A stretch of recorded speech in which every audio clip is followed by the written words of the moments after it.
Nataka tuelezee kidogo hii issue ya kwamba wanakuambia tajiri hawezi kuona ufalme wa mbingu. Hii imekaaje? Hebu unaweza kuelezea kidogo? Inaitwa Slave Bible.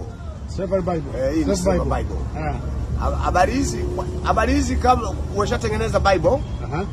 Kwanza kabisa ukitaka ujue mikakati ya hawa white race, tafuta letter from King Leopold to the missionary of Congo. King Leopold. Mfalme Leopold. Mfalme jangili kuliko wote ulimwenguni. Leo hii anaitwa the great man. The great man. Wakati babu yangu ndio great man kuliko Leopold. Kaua wa Afrika milioni 22. Hayo majibu utapata kwenye barua. Tafuta barua ya mfalme Leopold kwa wamishonari. Mishonari maana yake wazee wa mission. Mission maana yake mipango. Hakuna lingine. Afrika hiyo. Mwaka gani? Mwaka gani? Hiyo. Wakati Leopold alivamia Ubelgiji. Hiyo barua ilikuwa mwaka gani? Barua ya miaka 1800 wakati Ubelgiji alivamia Kongo. Alright. 1800 kwa sababu Ubelgiji alianza kuingia Kongo kabla ya Berlin Conference.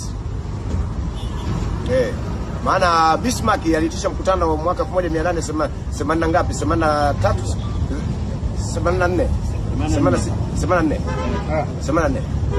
Mkutano ulifanyika miezi miwili kama wale Berlin Conference. Kama ule unasema wewe basi unajua Berlin Conference ndio umetusumbua. Tuendelee. Unasikia? Tunaongezea kidogo. Siku zote white race kazi yao ni kutupangia mipango. Anajua moja ya Berlin. Kazi yao wazungu ni kutupangia sisi mipango. Ila sisi hawataki tuwapangie. Kwa sababu gani? Wanatuogopa wenye dunia. Hata nyumbani kwako ukizaa mtoto anakuombea ufe ulisi nyumba yako. Ndio wazungu wanatuombea sisi tupotee, walisi kila kitu. Wanatengeneza magonjwa. Pharmaceutical company duniani ndio watu wa kwanza wabaya kuliko wote. The pharmaceutical company, viwanda vya madawa.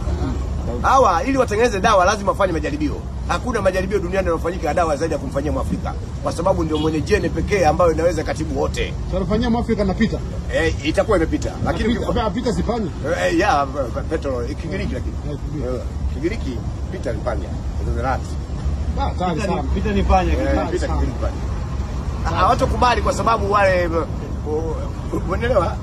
Hawatokubali kwa sababu wanaona tunadanganya. Umesikia? Hii tunachoongea ni historical fact. Unaelewa? Hapa hakuna kila ninaloambiwa la kweli sio kweli. Myahudi au Netanyahu Israeli sio yake. Netanyahu Israeli kapewa na Mwingereza katika Balfour Declaration mwaka 1917 ya waziri mkuu mmoja kichaa wa Uingereza alitoa kuigawa Palestina kuwa mali ya nani? Ongea tu.